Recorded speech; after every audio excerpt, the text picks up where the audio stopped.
Welcome to episode 149 of the Selling Your Screenplay podcast. I'm Ashley Scott Myers, screenwriter and blogger over at sellingyourscreenplay.com. Today I'm interviewing Paul Schrader. He wrote Taxi Driver, among many other great films. He has a new film coming out starring Nicolas Cage and Willem Dafoe called Dog Eat Dog. So we talk about that new film and we also dig into some other topics as well. So stay tuned for that. If you find this episode valuable, please help me out by giving me a review in iTunes or leaving a comment on YouTube or retweeting the podcast on Twitter or liking it on Facebook. These social media shares really do help spread word about the podcast, so they're very much appreciated. Over on iTunes, I want to thank Paul Minoya, who left me a very nice review at iTunes. Thank you, Paul, for that. It's very much appreciated. Paul left some very detailed notes in his review, which I really appreciated. I want to just read a small snippet from the review. And it reads like this. He's not afraid to ask questions about how filmmakers get financing for their movies. It's hard to find this information regarding the nitty-gritty details of money, and Myers does a great job presenting this crucial element.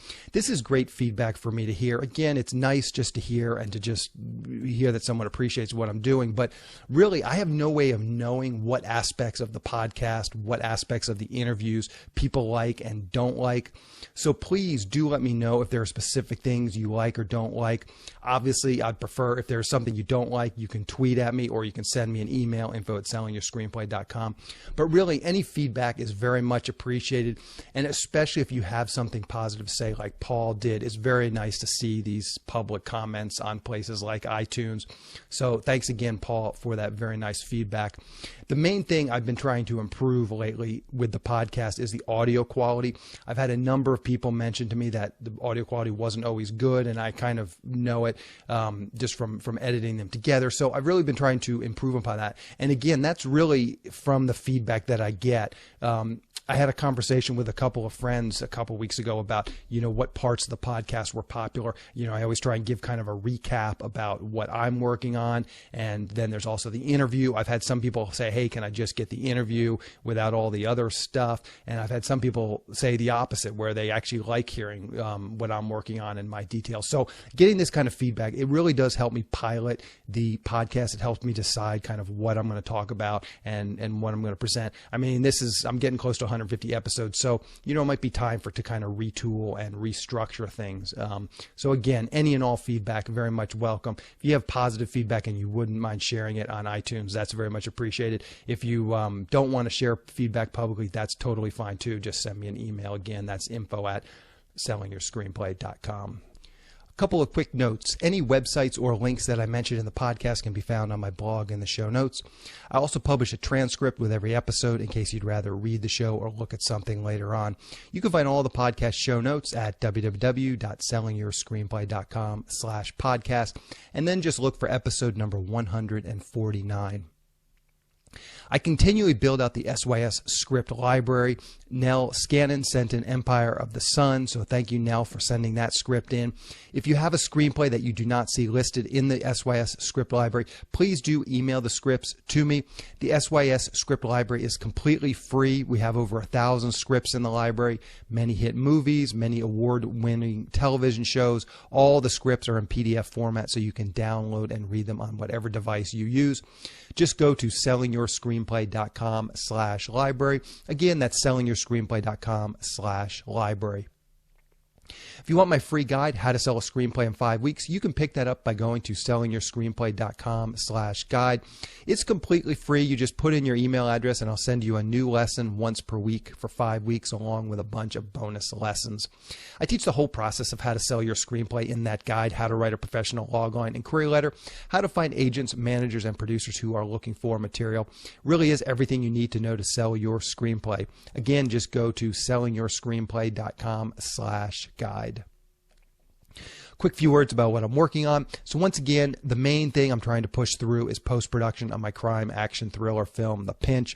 The rough cut is in, and last week I was going through the rough cut scene by scene and making notes for my editor. I can see this is going to be a long process. I'm a little more than halfway through this rough cut now on the scene by scene level. Hopefully I'll get through it here pretty quickly. I'm thinking maybe another 2 or 3 weeks there'll probably be another week, a few more days of me doing notes on the scene by scene level. And then probably I'll spend a week or so with the editor actually implementing these notes. And then, we'll have another pass, but hopefully this first pass will get us like 90% to locked picture.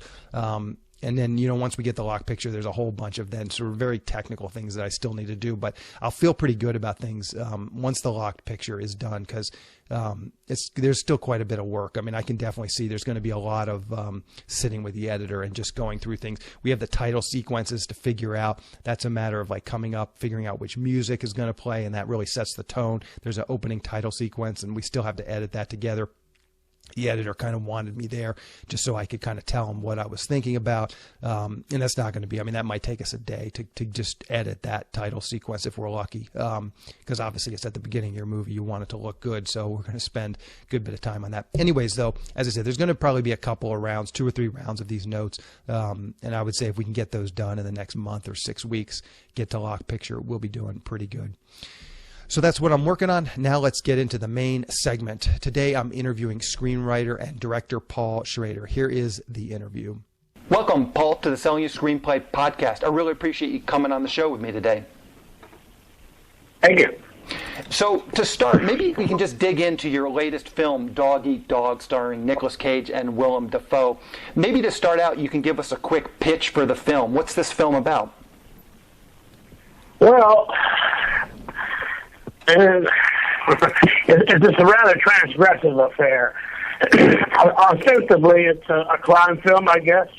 But the goal was to sort of try to figure out what a crime film looks like in 2016, and this is what I came up with. Perfect. How did you get involved with this project? Actually, it was a sort of backhanded way. I had done a film with Nick Cage and ended badly, and we wanted to work together again to kind of right the situation.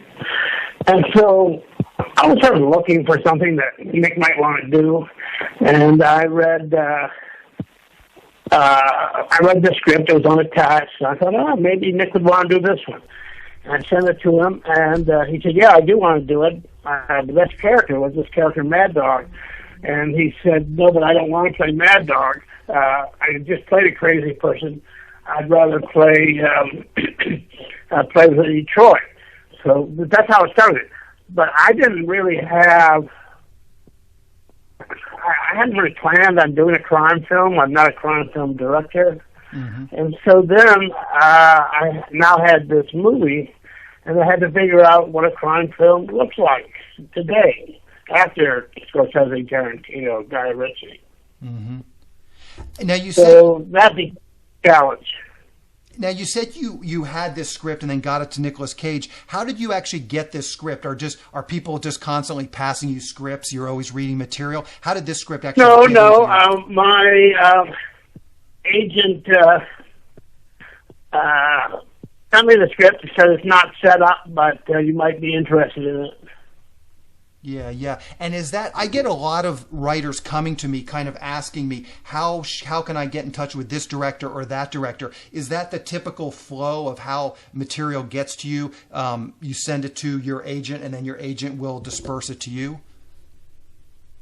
Yeah, it has to be vetted in some way because the legal ramifications of reading unsolicited material are legendary. Mm-hmm. You can send me a script with a plot line, and then somebody else, and then I get involved, and I end up making a film with that same plot line, even though I haven't read your script.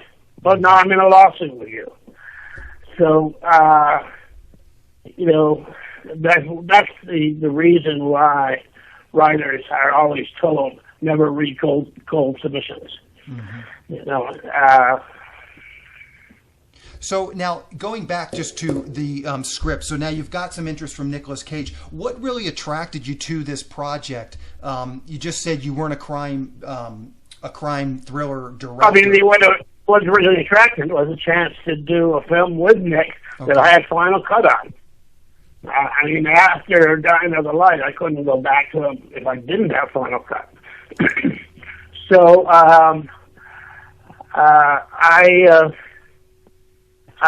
did have Final Cut, and we didn't have the greatest budget in the world, because that's the way often it goes with Nick, is that you get your film made, but then he eats your budget alive. But I did have total freedom, and so I was able to assemble a crew and tell them, we don't have as much money as we should, but we can make anything we want.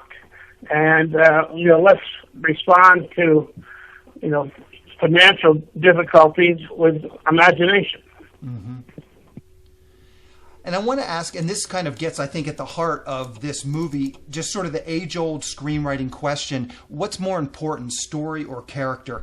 This felt like a script that started out with kind of a solid story, but it really became a character piece about these three. Yeah, I mean, there's not really much of a plot.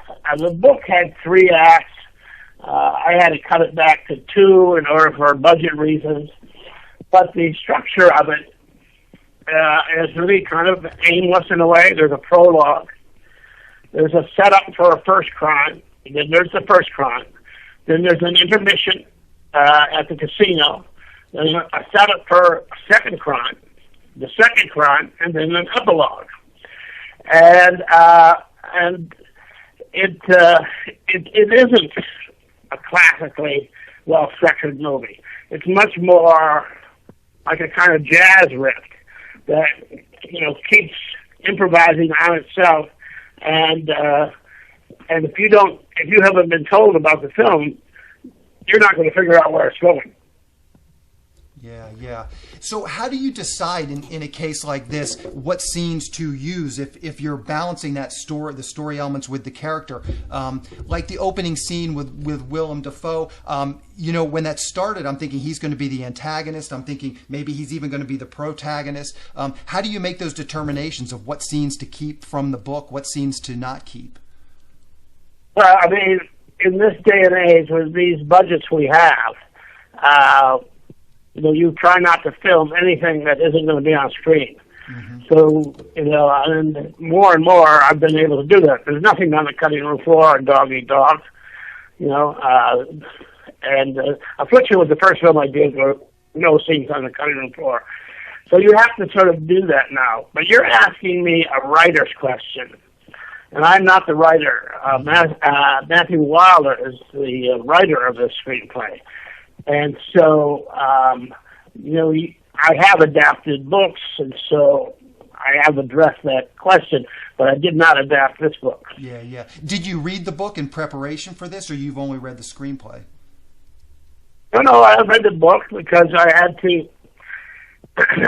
to shorten the screenplay for budgetary reasons. Mm-hmm. So, obviously, I had to read the book. And for me, it's just easier if I have to take 15 pages out of a script. I can sit down with a writer and instruct him, or I can just sit down with my keyboard and take them out. Mm-hmm. And usually, it's quicker just to take them out than to try to explain how they should be taken out. Yeah. Let's talk about the tone of Dog Eat Dog for a minute. You had some moments of pretty broad humor in the movie, and obviously there's also a really dark, violent side to it. How do you balance those two things? Quentin Tarantino is famous for doing this, but I'm just curious to kind of get your thoughts on, making that balance. That the book was not a comedy. It was not comic. Neither was the script. If I was really going to be faithful to the book, I would have had to make it a period kind of piece. Ed Bunker, who wrote the novel, his sensibility is from the 60s and 70s. The book is set in the 90s. Now here I'm in the 20 teens trying to make a crime film with the horriest of plots. 3 ex-cons, decide to do one final job. I mean, boring. So you just start trying to look at it and say, how can I do this different? How can I make this less boring? And then you start thinking, well, this is pretty funny. These guys are kind of dumb and they're kind of funny. And then you start drifting that direction. Yeah, yeah. And is there ever just a sense, though, that you've maybe gone too far, or how do you know when you've gone too far with the humor? Well, as Don Simpson once said to me, how do you know you've gone too far unless you go too far? Uh-huh. You